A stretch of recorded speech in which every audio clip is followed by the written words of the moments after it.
Pemeriksaan pengamanan dilakukan Kapolda Sumatera Selatan Irjen Sandi Nugroho ke sejumlah kelenteng di Palembang Senin 16 Februari 2026 malam. Kelenteng Gye Hapbyo di Talang Semut menjadi lokasi pertama yang diperiksa untuk memastikan kesiapan personel dan pola pengamanan.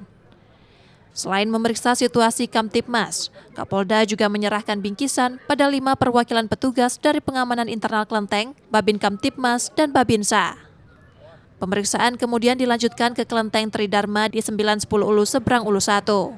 Untuk pengamanan, tadi kita sudah lihat langsung Pak Kapolda sudah mengecek lokasinya di kedua tempat ini, dan pengamanan terdiri dari personil Polda Sumatera Selatan, kemudian Polres Tabes Palembang, khusus yang di Palembang ya, kemudian dibantu oleh teman-teman dari TNI, pengurus dari kelenteng, termasuk dari unsur-unsur masyarakat yang sukarela untuk ikut sama-sama merayakan, mengamankan perayaan Imlek di Palembang ini.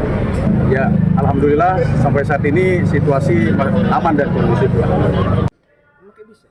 Langkah tersebut diharapkan perayaan Imlek berlangsung sukacita dan umat dapat beribadah dengan hikmat menyambut Tahun Kuda Api.